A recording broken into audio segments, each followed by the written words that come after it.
Hola, ¿qué tal? ¿Cómo están? Esto es el archivo audiovisual de Coronel Dorrego, un canal de YouTube dedicado a difundir y registrar material histórico audiovisual referente a la localidad de Coronel Dorrego y a su zona de influencia en el sudeste bonaerense, a nuestra provincia de Buenos Aires y, por qué no, nuestro país todo. Año 1998. Por iniciativa de mi padre, Rubén Terrón, varios alumnos del Colegio San José decidieron llevar a cabo una serie de entrevistas con la idea de conformar una fonoteca, un registro histórico en audio. La presente es una de ellas. La entrevista fue realizada nada más y nada menos que a Diego Gaboto, un gran artista plástico dorreguense reconocido en la región, que en aquel momento contó muchos detalles de su vida, de su trayectoria. ¿Lo escuchamos?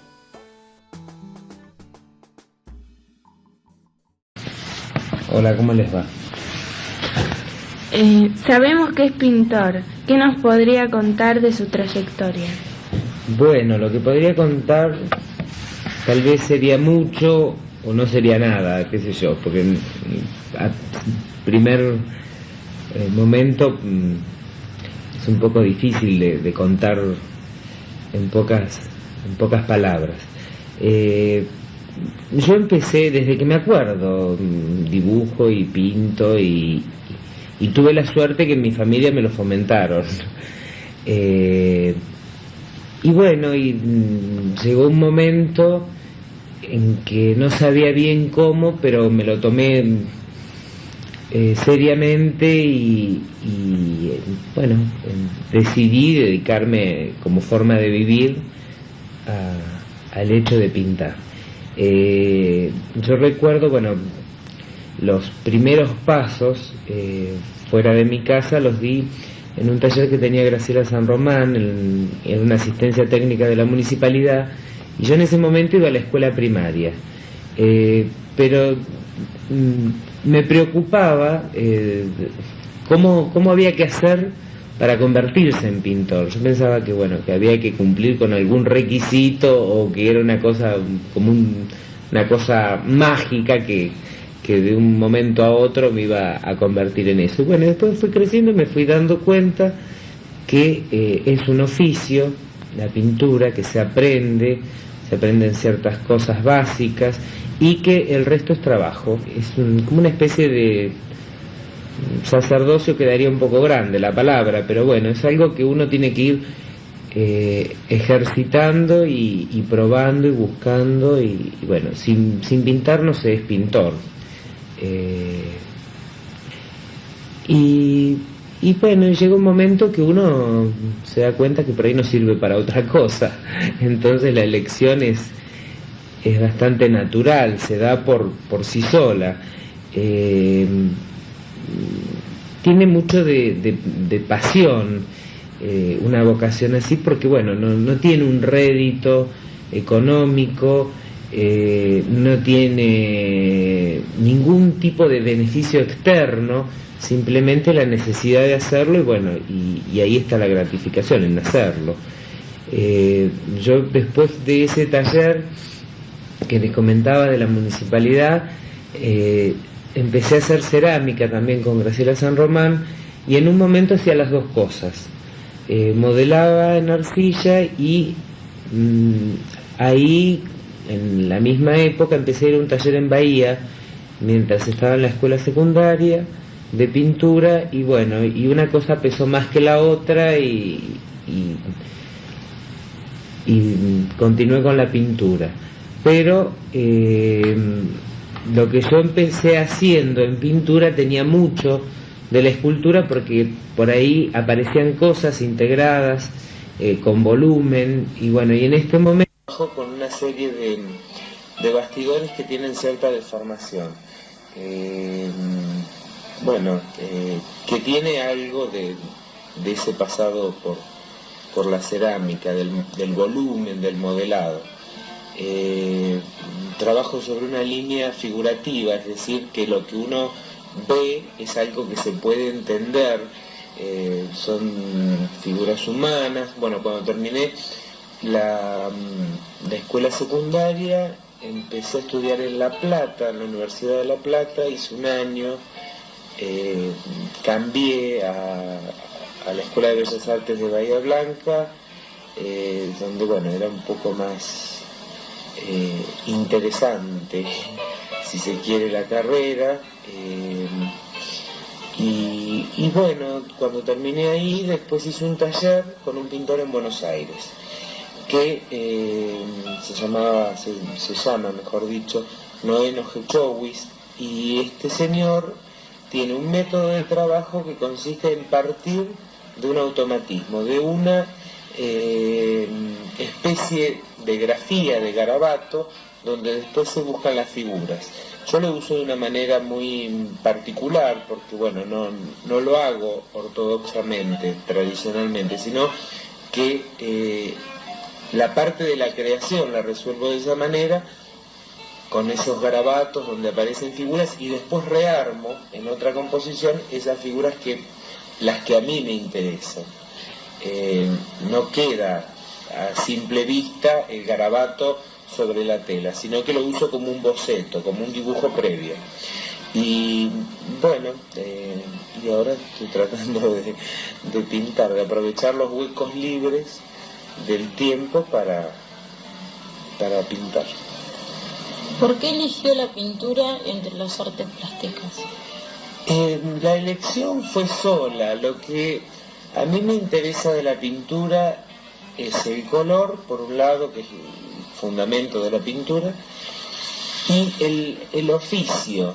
Si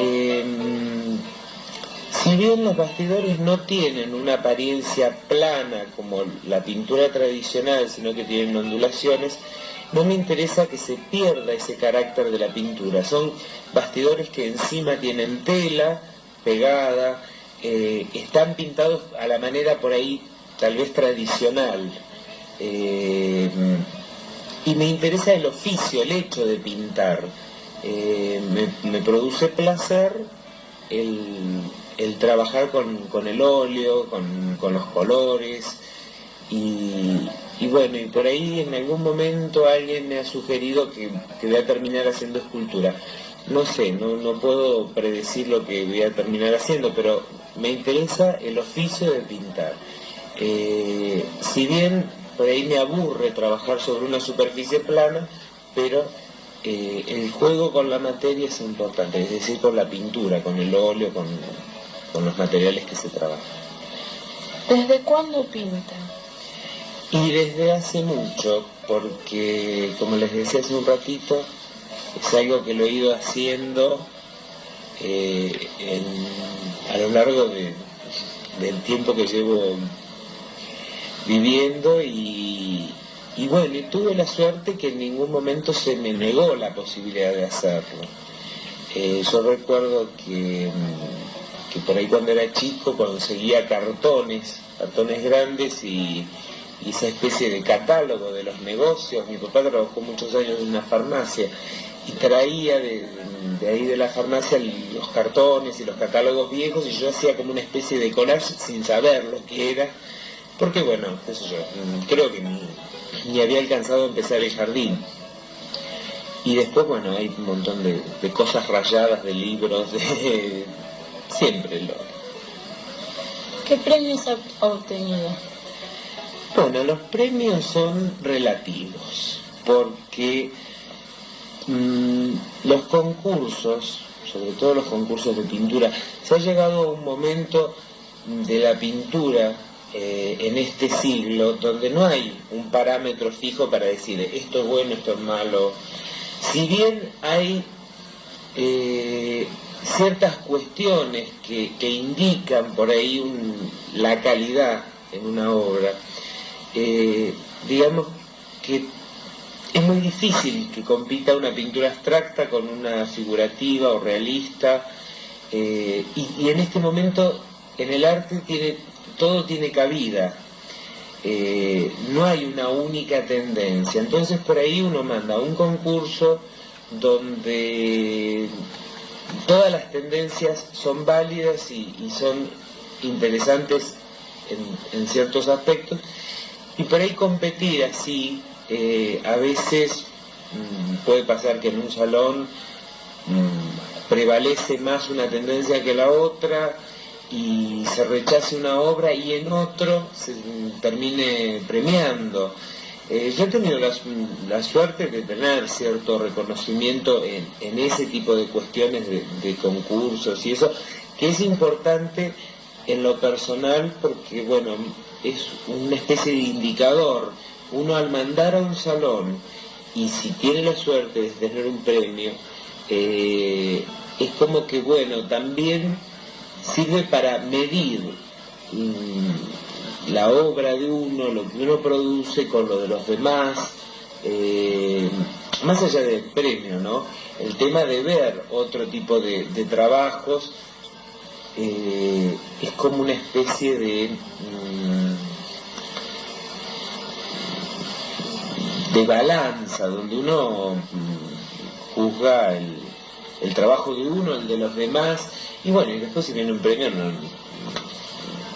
no hay que negarlo, es interesante y gratificante. Más que es un trabajo, bueno, han sido distintos tipos de concursos, regionales, provinciales, nacionales. Por ahí me parece un poco que no aporta demasiado nombrarlos, sonaría una lista, claro, un poco aburrida, ¿no? Pero bueno, yo rescato el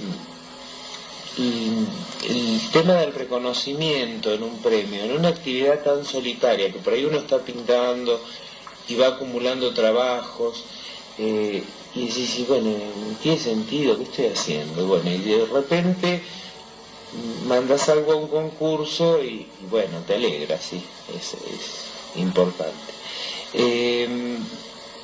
Después, también la pintura tiene el lado particular. Yo siempre pienso y charlo con gente amiga que si uno se dedicara, tuviera la misma enfermedad, en lugar de por la pintura, por el ballet o por la música o por alguna disciplina donde se necesitan otra infraestructura, sería mucho más terrible, porque pintar uno puede pintar en cualquier lugar del mundo y en cualquier rinconcito. En cambio, si uno quiere dedicarse a la danza o a la música y bueno, no tiene todo el acompañamiento que se necesita de músicos, de espacios, de lugares donde ensayar, es mucho más terrible. En cambio, creo que por ahí la literatura, la pintura, tiene la parte positiva de ser una actividad solitaria que se puede desarrollar en cualquier lugar y en cualquier condición. Prácticamente hasta preso se puede escribir o se puede pintar. En cambio hay otras actividades que son un poco más complejas por lo que se necesita. ¿Nos quiere hacer una reflexión sobre la pintura en el siglo XX? Sí, el siglo XX en particular es sumamente interesante, está lleno de desafíos, no solo en la pintura, pero como la pintura es un reflejo del resto de las cosas que suceden en la vida, la pintura cambia a partir tiene dos quiebres: el Renacimiento, cuando Colón llegó a América, y la aparición de la máquina fotográfica. Eso es lo que revolucionó el resto de las artes visuales. Ya el pintor no tenía que competir o no tenía que esforzarse por representar la realidad tal cual la veía, sino que se podía dedicar a investigar otras cualidades expresivas del color o de la línea o de la pintura en sí. Y bueno, el siglo XX yo creo que todo lo engloba o lo copa de alguna manera Pablo Picasso, porque fue el gran revolucionario dentro de la imagen plástica. Pasó por todos los movimientos y tendencias y generó esos movimientos y esas tendencias. Y bueno, decir el nombre de Picasso aunque uno esté muy desinformado, sabe que es un pintor.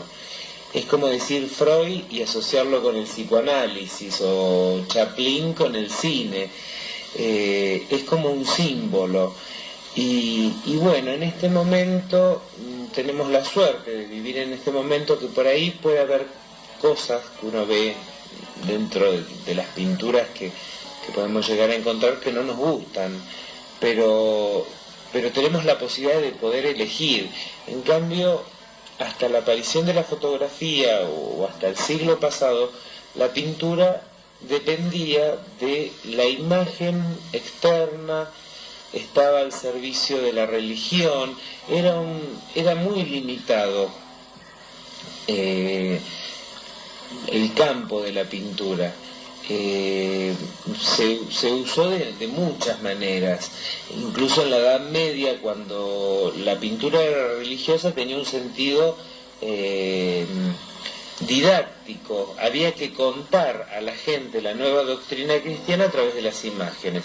Como la mayoría de la gente era analfabeta, los únicos letrados eran la gente de los monasterios, los religiosos. Bueno, a través de las imágenes se difundía toda la nueva corriente religiosa, o bueno, no era nueva, pero que estaba expandiéndose. Y en este momento, bueno, la pintura tiene valor en sí misma, en la parte expresiva, en la parte creadora, y es un reflejo de la sociedad. Si estamos viviendo en una sociedad bastante caótica, en un mundo bastante caótico o violento, bueno, la pintura, si es desagradable, bueno, habría que pensar reflejo de qué cosas es para que sea tan desagradable. Y también, bueno, se conviven distintos géneros o distintos estilos o distintas imágenes. ¿Un deseo para el siglo XXI? Un deseo para el siglo XXI que el hombre a través, es algo que creo firmemente, que el hombre a través del desarrollo de sus facultades creativas se pueda adaptar a todos los cambios que nos toca vivir y que son cada vez mucho más rápidos. Yo siempre cuento una cosa, a mí me fascina vivir en el siglo XX solamente porque hay fotocopiadoras. Ya con eso estaría, aunque no hubiera otros adelantos, pero eso es algo que nos facilita enormemente el trabajo diario. O bueno, la misma computación. Y sin embargo, hace, qué sé yo, 15, 20 años atrás no era masivo, no había. Y bueno, y que tengamos la capacidad como para poder adaptarnos a todos esos cambios. Que no lleguemos a una edad de 40, 50 años y que nos sintamos al margen de todos esos cambios, sino que todos seamos partícipes de esos cambios y que bueno, que sean cambios que contribuyan a mejorar el nivel de vida de la gente, que no haya tantas diferencias entre un sector y otro, bueno, y que por ahí la tan nombrada globalización nos haga perder un poco el rumbo, ¿no? Como grupos o como sociedades, o que bueno, que cada uno, a pesar de vivir tan intercomunicados, que mantengamos nuestra característica o nuestra personalidad. Yo no sé si por ahí es claro, pero me interesaría que bueno, que todo esto, cuando ya estemos en pleno siglo XXI, no nos toque lo que estamos pasando. Yo creo que por ahí es una etapa de transición esta, pero bueno, que alcancemos a ver la otra etapa, ¿no? Seguramente va a venir, pero que bueno, que también podamos disfrutar de esa etapa de equilibrio y que bueno, las aguas se vayan como tranquilizando, si bien va a ser una época de mucho cambio, que podamos adaptarnos a ese cambio. Bueno, gracias por prestarnos un rato de su tiempo No, el agradecido soy yo, me alegra muchísimo, nos conocemos de hace ya un tiempito largo, que estén haciendo su trabajo y que esto por ahí sirva en algún momento para alguien que lo quiera escuchar. Gracias.